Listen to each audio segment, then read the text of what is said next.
B. Una característica importante es que durante el estadio de doble negativo 3, la recombinación de la cadena beta es simultánea a la de los fragmentos gamma delta. Entonces, eh, es de suponerse que si los fragmentos gamma delta se recombinan a la par que el beta, podrían ensamblarse como un receptor TCR gamma delta mucho antes que el receptor alfa beta. Pero se ha observado que la formación de un gen productivo de cadena beta y su asociación para formar el TCR, el pre-TCR, inhibe la expresión de TCR gamma delta. De aquí es que surge la teoría de que si la formación del receptor falla en la etapa de la formación del pre-TCR y hay un alelo funcional de un receptor TCR gamma delta, la célula se convierte en un linfocito T gamma delta y va a madurar de esa manera. Los linfocitos T gamma delta representan una proporción muy pequeña del total de linfocitos T. De hecho, tienen una menor diversidad de recombinación, no recombinan y no tienen un repertorio tan amplio como los linfocitos T alfa beta. Y la mayoría de ellos migran a epidermis, a epitelio intestinal o mucosas, donde llevan a cabo algunas funciones más relacionadas con la regulación o con la inmunidad innata. Tienen un repertorio de reconocimiento mucho menor. Lo analizaremos posteriormente. Una vez que ya se ha expresado el receptor pre-TCR, pasamos al estadio de los timocitos doble positivos, ya hay expresión de los marcadores de los correceptores CD4, CD8, se procede a la recombinación de los segmentos eh, de la cadena alfa, hay la unión de los segmentos BJ. Una característica importante es que en estos timocitos no se observa exclusión anérica de la cadena alfa, entonces se pueden presentar eh, algunos receptores T con la misma cadena beta, pero con dos diferentes cadenas alfa, si hay una recombinación productiva. ¿Ok? Y como ya lo hemos mencionado antes, la expresión de un TCR alfa beta funcional va a promover la eliminación de los locus delta y el linfocito ya no va a ser capaz de convertirse o de expresar un receptor TCR gamma delta. Si funciona la recombinación alfa beta y es funcional el receptor, se va a conservar esa función. Una ventaja que tenemos, ya lo habíamos mencionado con algunos otros segmentos génicos, en el caso de las cadenas kappa y lambda de los linfocitos B para la formación del BCR, en el TCR es que el locus de la cadena alfa por su organización también es mucho más probable la generación de una recombinación funcional o productiva, ya que el acomodo BJ favorece que en el caso de que haya una recombinación no productiva podamos volver a recombinar el mismo alelo siempre y cuando eh, haya segmentos funcionales. El ejemplo, supongamos que recombinamos el segmento B, B2 con este segmento J, se eliminarían los segmentos 3 en adelante hasta el segmento J.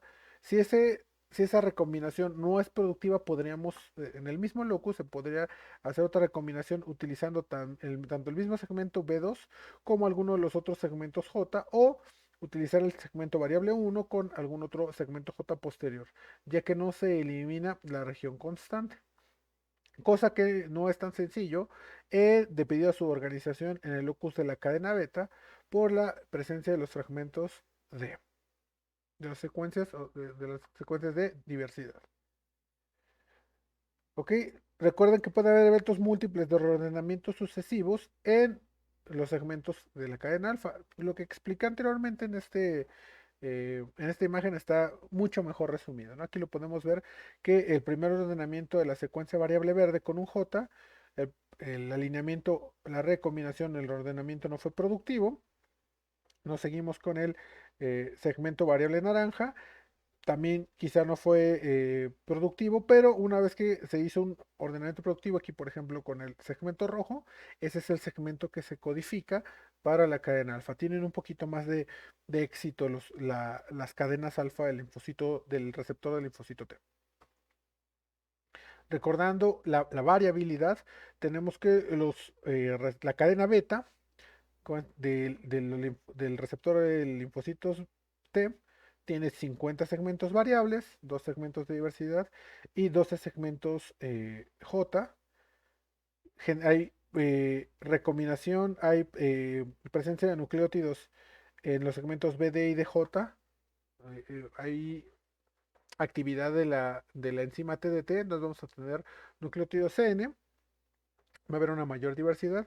Y en el caso de la cadena alfa, vean que tenemos una gran número de segmentos V, 45, también una gran variedad de segmentos J, 55, y también va a haber actividad de la enzima TDT entre los segmentos BJ, aumentando el repertorio. Una característica muy importante de los receptores gamma delta, de las cadenas gamma delta, si se dan cuenta, tiene una menor cantidad de segmentos de V. En el caso de la cadena gamma delta, tiene solo 2 segmentos variables, 3 segmentos de diversidad y 4 de unión.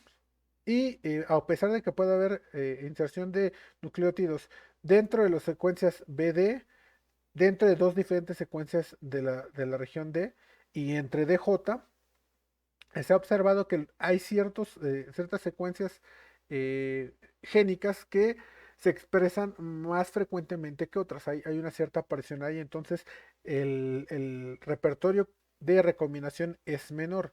Y la cadena gamma solo cuenta con 5 segmentos B, 5 segmentos J, por lo que siempre el repertorio de los linfocitos T que tienen un TCR gamma delta va a ser mucho menor. Una vez que se ensambla, que se produce un rearreglo, un reordenamiento adecuado de la cadena alfa, se va a ensamblar con la cadena beta para formar un receptor del linfocito T. Como pueden ver, las regiones variables apuntando hacia el medio extracelular, regiones constantes unidas a la membrana. Y podemos ver que en las regiones variables de ambas es donde se forman las regiones de determinantes de complementariedad que van a reconocer tanto el péptido cargado como la molécula de histocompatibilidad. Recordemos que es necesario que reconozca eh, ambas moléculas para una adecuada función, tanto el péptido como la cadena de la molécula de histocompatibilidad. Aquí tenemos un esquema donde nos explican la cadena alfa, la cadena beta, puede estar ligeramente glucosilada ambas cadenas, tienen algunos enlaces disulfuro que las estabilizan y una cola citoplásmica muy, muy, muy pequeña. El complejo de señalización CD3, podemos ver que se asocia al receptor del linfocito T. Tenemos 2 cadenas epsilon, una cadena gamma, una cadena delta y 2 cadenas Z. ¿Ok? Si bien este es generalmente el esquema en el que se presenta el complejo de señalización, podemos ver que estos están íntimamente unidos. Aquí tenemos un segmento transmembranario en el que se observa que debido a las cargas que tienen las cadenas alfa y beta, se asocian eh, por, eh, eh, por fuerzas electrostáticas y ahora sí que la unión con su ligando, el receptor, va a influir directamente en el complejo CD3 para llevar a cabo la señalización. ¿Ok? Recordemos que las cadenas gamma, delta y epsilon del CD3 tienen dominios de inmunoglobulina externos y esta asociación de proteínas se da por aminoácidos cargados. Ya lo hemos mencionado, las células, los timocitos van a migrar alejándose de la corteza durante su proceso de maduración hasta los estadios de DN1, DN2, DN3 en la corteza exterior. Después, conforme comiencan a expresar CD25, van a salir de la corteza. En la unión corticomedular vamos a darlos como doble positivos. Y una vez que ya han seleccionado su especificidad como CD4, CD8, van a salir a la médula y a reintegrarse a la circulación. ¿Ok? En los linfocitos doble positivos es donde se va a observar los procesos de selección positiva que tienen que ver con la formación de un receptor TCR funcional y